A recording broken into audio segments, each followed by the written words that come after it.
जय जय श्री सीताराम।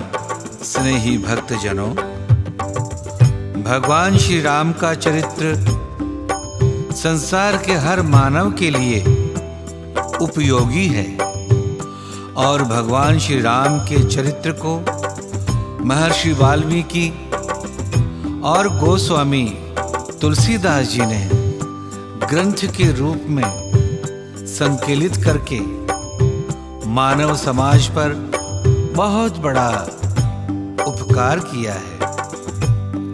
इन दोनों महाकवियों द्वारा रचित ग्रंथ में भगवान श्री राम के अनेकानेक चरित्र समाहित हैं।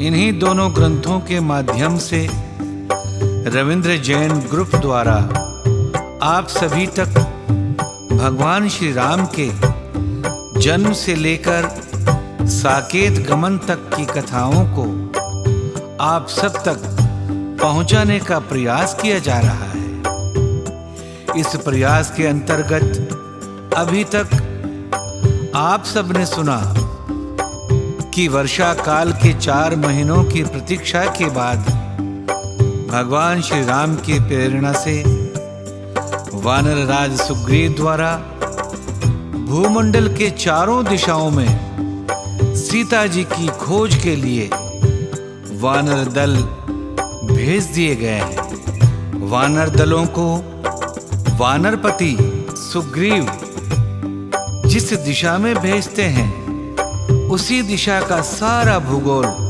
उन्हें समझाते हैं।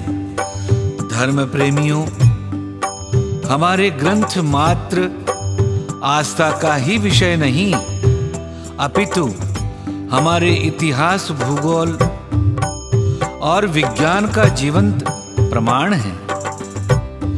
महर्षि वाल्मीकि द्वारा लिखित वाल्मीकि रामायण के किष्किंधा कांड में वर्णित इन प्रसंगों को हमें बड़े धैर्य के साथ पढ़ना चाहिए और समझना भी चाहिए कि हमारे पूर्वज इतिहास, भूगोल और ज्ञान आदि हर विषय में कितने ज्ञानवान थे। श्रीमद् वाल्मीकि रामायण में पूरे भूमंडल का भौगोलिक, सामाजिक और धार्मिक मानचित्र उकेरा हुआ है। प्रिय श्री राम कथा प्रेमियों, सुग्रीव जी द्वारा समस्त दिशा निर्देश पाकर चारों दिशाओं में वानर भालुओं के दल सीता जी को खोजने के लिए गए। इनमें से पूर्व दिशा की ओर गया हुआ वानर दल उस दिशा के अंतिम छोर तक जाकर प्रयास कर आया, परंतु सफल ना हुआ और निराश वापस लौट आया। उत्तर की ओर गया हुआ वानर दल भी धरती के अंतिम उत्तरी छोर तक जाकर सीता जी को खोजने का प्रयास करके असफल होकर लौट आया। इसी प्रकार पश्चिम दिशा में गया हुआ वानर दल भी अस्ताचल तक जाकर सीता जी की खोज करने का प्रयास करता है, परंतु वह भी असफल होकर लौट आता है। परंतु दक्षिण दिशा में गया हुआ वानर दल, जिसमें हनुमान जी, जाम्बवान जी, अंगद जी सहित कई प्रमुख वानर योद्धा थे, वे सब तन, मन, जीवन, प्राण सब कुछ समर्पित करके भी सीता जी का पता लगाने में लगे हुए हैं। रास्ते में कहीं किसी निशाचर से भेंट हो जाती है तो एक ही वार से उसके प्राण निकाल देते हैं, और कहीं कोई तपस्वी, संत, ऋषि, मुनि या साधु मिल जाता है तो सब उसे घेर कर सीता जी के विषय में उससे पूछते हैं। इसी प्रकार खोजते खोजते वे सब भूख और प्यास से व्याकुल हो गए। तब हनुमान जी ने अनुमान किया कि जल पान के बिना अब सभी मरने वाले हैं।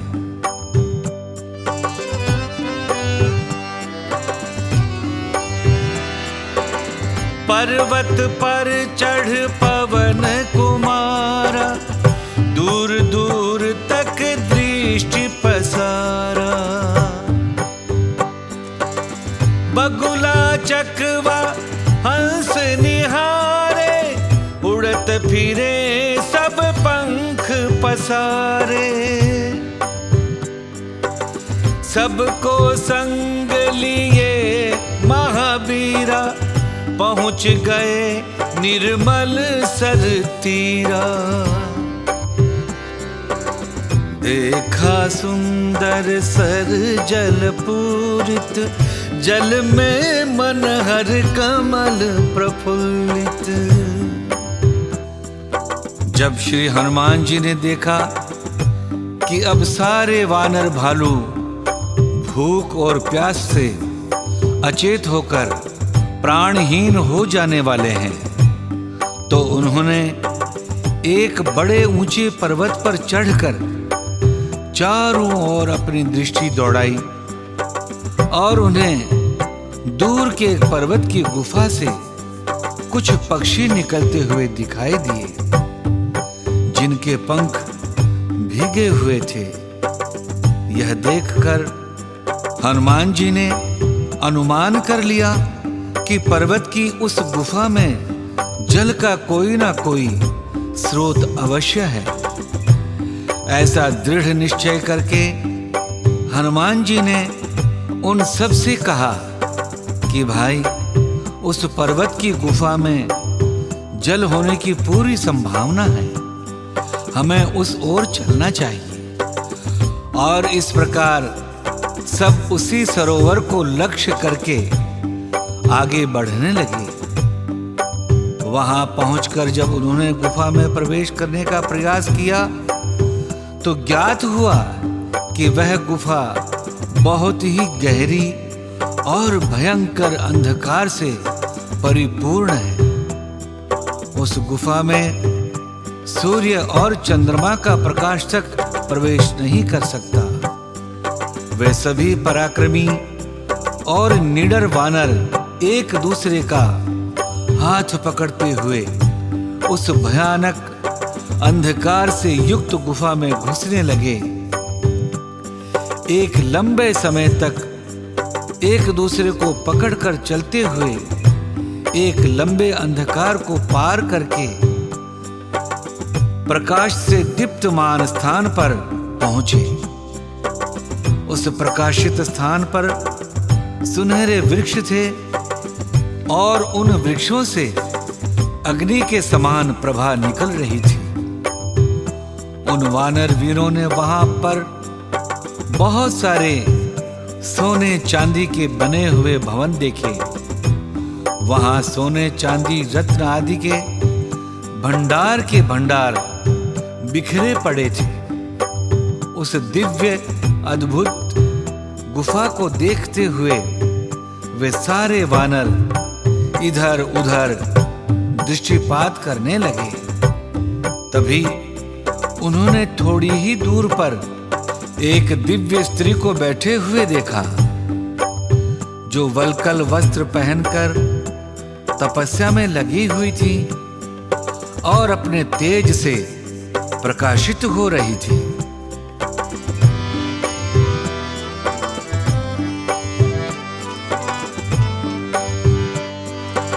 सर समीप बिन दीप एक मंदिर जगमग हो,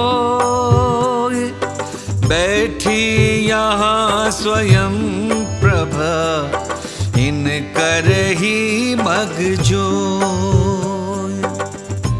उस दिव्य शोभा से युक्त तपस्विनी को देखकर श्री हनुमान जी उनके समक्ष पहुंचे और हाथ जोड़कर उनको प्रणाम करके पूछा, देवी, आप कौन हैं? यह गुफा, ये दिव्य भवन तथा ये भांति भांति के रत्न भंडार किसके हैं? कृपा कर हमें यह सब बताइए। हे देवी, हम यहाँ भूख प्यास से व्याकुल होकर आए हैं और सामने इतना भोज्य पदार्थ और वैभव देखकर दुविधा और शंका में पड़ गए हैं कि कहीं यह कोई आसुरी माया तो नहीं है।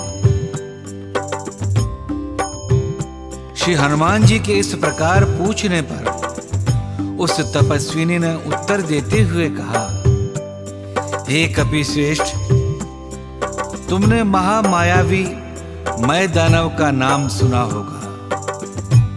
उसी ने अपनी माया के प्रभाव से इस समूचे स्वर्णिम वन का निर्माण किया था। मायासुर पहले दानवों का सबसे कुशल विश्वकर्मा था। उसने हजारों वर्षों तक घोर तपस्या करके ब्रह्मा जी से वरदान के रूप में शुक्राचार्य की सारी शिल्प विद्या प्राप्त कर ली थी। इन सभी अलौकिक वस्तुओं का निर्माण करके मायासुर यहाँ बहुत समय तक सुखपूर्वक निवास कर चुका है।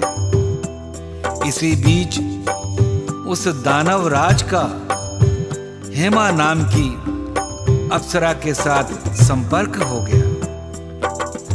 इंद्रलोक की अप्सरा एक दानव के वश में हो गई है। यह देखकर इंद्र ने वज्र के द्वारा उस पर प्रहार करके उसे यहां से भगा दिया। उसके बाद ब्रह्मा जी ने यह उत्तम वन और यहाँ का सारा वैभव उस अप्सरा हेमा को दे दिया। हे कपिराज, मैं मेरु सावरणी की कन्या हूं। मेरा नाम स्वयं प्रभा है। मैं हेमा के इस भवन की रक्षा करती हूं। वह अप्सरा हेमा मेरी प्रिय सखी है। उसी के निवेदन पर मैं इस विशाल भवन का संरक्षण करती हूं। अब आप लोग मुझे बताओ कि यहाँ किस उद्देश्य से आए हो और इन दुर्गम पर्वतों के बीच में क्यों घूम रहे हो? इस वन में आना बहुत कठिन है, फिर भी आप सब यहाँ तक कैसे पहुंचे? प्रिय भक्तजनों, इन प्रश्नों के साथ ही स्वयं प्रभा ने उन सभी वानर वीरों से सबसे पहले भोजन करके जलपान करने का आग्रह किया। तब सभी वानर वीरों ने अमृत समान मीठे फल खाए, भोज्य पदार्थ को ग्रहण किया और जलपान करके उस तपस्विनी के समक्ष पुनः उपस्थित हुए और अपने वहां आने का सारा कारण कह सुनाया। स्वयं प्रभा एक परम तपस्विनी थी। उसने सारा मर्म समझ लिया। इन वानर वीरों से बोली, हे वीरों, यह गुफा बहुत ही दुर्गम है। यहाँ आकर वापस जाना संभव नहीं है। तथापि मैं अपनी तपस्या के बल से आप सबको यहाँ से बाहर पहुंचा दूंगी। आप सब अपनी अपनी आंखें बंद कर लीजिए और आंखें खोलने पर आप स्वयं को यहाँ से बाहर पाएंगे।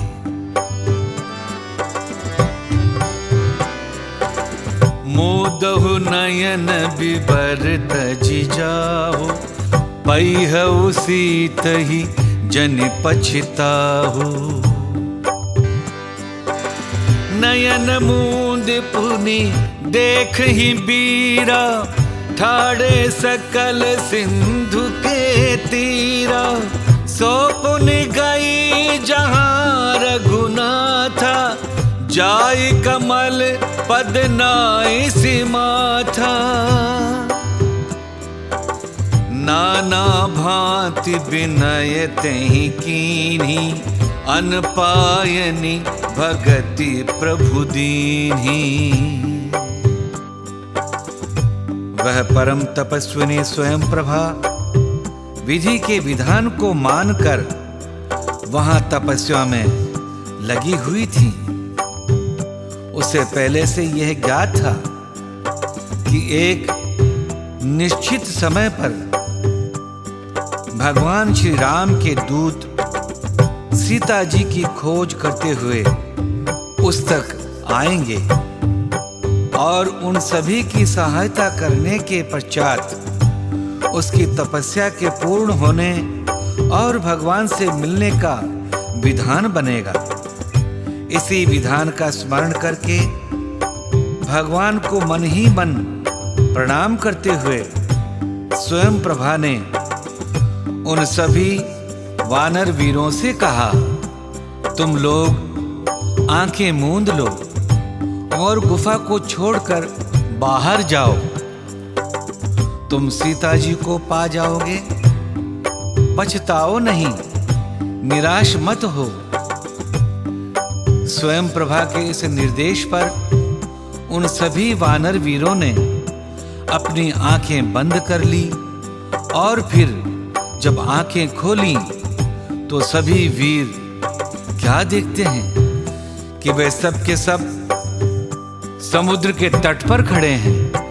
उन सभी वीरों को उस घोर अंधकार से युक्त भयानक गुफा से क्षण भर में दक्षिण सागर के किनारे पर पहुंचाकर स्वयं प्रभा स्वयं वहां गई जहां श्री रघुनाथ जी थे। उसने जाकर प्रभु के चरण कमलों में मस्तक नवाया और बहुत प्रकार से विनती की। प्रभु ने उसे अपनी अनपायनी अर्थात अचल भक्ति प्रदान की।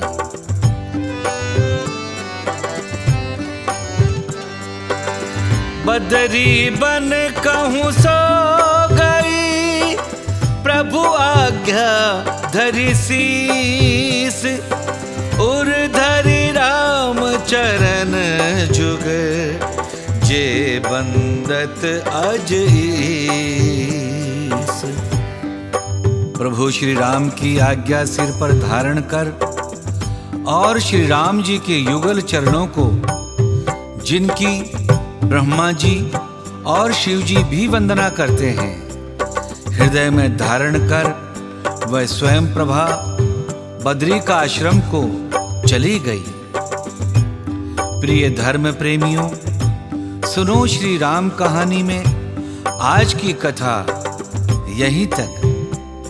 सुनो श्री राम कहानी के अगले एपिसोड में हम आप सभी को सुनाएंगे कि कैसे सांसारिक लीला से प्रभावित होकर सारे वानर वीर निराश होते हैं और आमरण अनशन करके आत्महत्या करने का निश्चय करते हैं। वे कैसे परम बुद्धिमान हनुमान जी और परम अनुभवी जामवंत जी के तर्कों पर पुनः सब में उत्साह और चेतना का संचार होता है। इन सभी ज्ञान भरी रोचक कथाओं को सुनते रहने के लिए हमारे चैनल को सब्सक्राइब कर लें और हमारे साथ बने रहें, जुड़े रहें। एक बार पुनः आप सभी को जय जय श्री सीताराम। धन्यवाद।